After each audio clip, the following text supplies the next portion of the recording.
প্রতিবন্ধকতা আসলে প্রত্যেকটা মানুষের জীবনেই আসে। আমি যদি ভুল না করে থাকি, এটা শুধু যে নারীদের ক্ষেত্রে আসে তা কিন্তু নয়। প্রত্যেকটা নারীর পেছনেই হোক কিন্তু প্রত্যেকটা পুরুষের অনেক বেশি সাপোর্ট থাকে। বাট প্রতিবন্ধকতা আসলে প্রত্যেকটা মানুষের জীবনেই আসে। আমি যদি ভুল না করে থাকি, এটা শুধু যে নারীদের ক্ষেত্রে আসে তা কিন্তু নয়, পুরুষদের ক্ষেত্রেও আসে।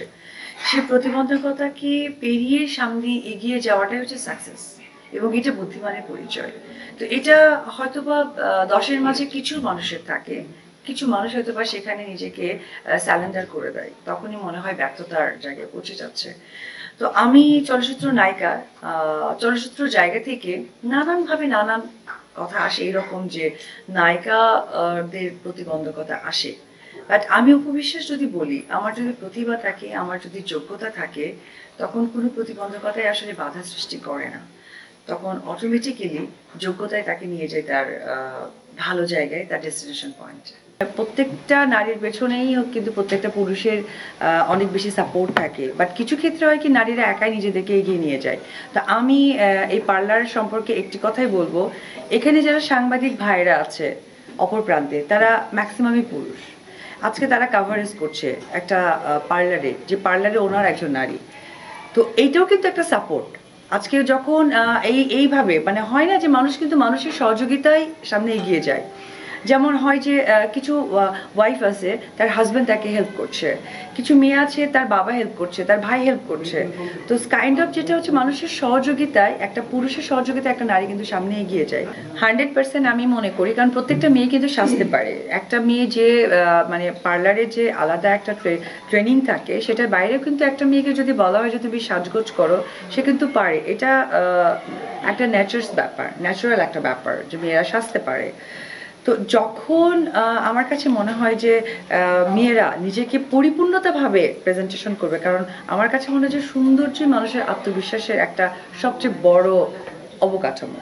তো সেই জায়গা থেকে যখন দেখবে যে আমি একটা পার্লারে এসেছি, এখন যেমন অনেক কিছু বেরিয়েছে, যেমন হেয়ারে যেমন কি হয়, কি যেন হয়, ডিপ শাইন হয়, ডিপ শাইনিং, ক্যারাটিন রিবন্ডিং, তারপর ক্যারাটিন স্মুথিং, হেয়ার স্ট্রেটনিং। এটা হচ্ছে আমার এখানে অ্যাকচুয়ালি কোনটা হয়, একটা ক্লায়েন্ট যখন আমার পার্লারে আসে দিদি, তখন আমি ফার্স্ট তাকে আমি তার হেয়ারটা চেক করি।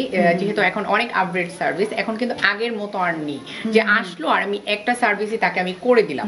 তো আমি তার হেয়ারটা দেখে বুঝি যে আমি ওনার হেয়ারটাতে অ্যাকচুয়ালি কোন সার্ভিসটা দিলে ওনার হেয়ারটা ড্যামেজ হবে না, ওয়েদার ভালো হবে, ভালো থাকবে। তো ওই দিক থেকেই হচ্ছে আমার চিন্তা ভাবনা একটু অন্যরকম করা। মানে সবাই তো ছোট থেকে বড় হয়, আমি ফার্স্টেই এই প্রফেশনে ছিলাম না। তো মানে শুরু থেকে কাজ করেছি, কিন্তু হচ্ছে এই প্রফেশনে ছিলাম না। লাস্ট আমি 2021-এ যখন করোনাটা শেষ হয়ে গেল, তখন হচ্ছে আমার ইচ্ছা হলো যে না, আমার এখন আমার নিজের একটা বিজনেস দেওয়া উচিত। আমার প্রথম ইচ্ছা মানে হয়েছিল যে আমি কোনো বুটিক্স মানে বুটিক শপ আর কি, ড্রেসের জন্য আর কি দেওয়ার।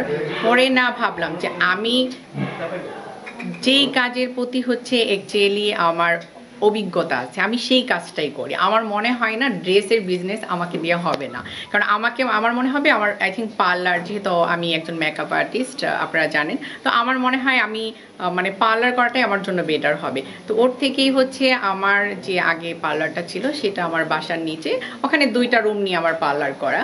তো হচ্ছে তারপর চিন্তা করলাম যে না, এখন আমাকে অন্তত বড় করে করা উচিত। তো এই আমি চিন্তাটা ছিল এরকম, কারণ আমাদের যাত্রাবাড়ি ড্যামরার মধ্যে মানে যেটা আমি করেছি এরকম কোনো পার্লার নেই। তো ওই দিক থেকে চিন্তা হলো যে না, আমাদের এই দিকের আপুরা হচ্ছে ধানমন্ডি, গুলশান ওই দিকে দৌড়ায় শুধু, আর শুধু এসে বলে আমাদের ওই দিকের মতো কোনো পার্লার নেই। যদি ওরকম ধানমন্ডি গুলশানের মতো, যদি বনানীর মতো যদি কোনো পার্লার হতো, তাহলে হয়তো আমরা রিল্যাক্সে একটু সার্ভিস নিতে পারতাম। তো ওই চিন্তার থেকেই যে না, আমার এবার কিছু করা উচিত। তারপর মার সাথে কথা বললাম, মা বললো হ্যাঁ তুমি করো, তোমার যেটা ভালো মনে হয়। তো এই আমি আজকে এই জায়গায় আপনাদের দোয়াতে, আপনাদের ভালোবাসায়, আর আমার যারা ক্লায়েন্ট দেখছেন, আপনারা সারা বাংলাদেশ থেকে আমার এখানে কিন্তু ক্লায়েন্ট আসেন, মানে টেকনাফ থেকে তেঁতুলিয়া পর্যন্ত প্রত্যেকটা ডিস্ট্রিক্ট থেকে আমার এখানে ক্লায়েন্ট আসেন। ইভেন আজকে আমার সবচেয়ে ভালো লেগেছে, আজকে আমার ওপেনিং উপলক্ষে আমার এত ক্লায়েন্ট, তারা অনেক ফেনী থেকে, কুমিল্লা, ব্রাহ্মণবাড়িয়া থেকে, ইভেন কুষ্টিয়া থেকে পর্যন্ত, তারা শুধু আমার জন্য একটা ফুল, এটা আমার জন্য অনেক বড় একটা প্রাপ্তি, কারণ আমাকে ভালোবেসে তারা আমার ক্লায়েন্ট ছিলেন। তো তারা আমাকে দেখার জন্য আসছে, আমার এই পার্লার ওপেনিং হচ্ছে সেটার জন্য আসছে। বাই দ্য ওয়ে তুমি নিজেও তো অনেক সুন্দর।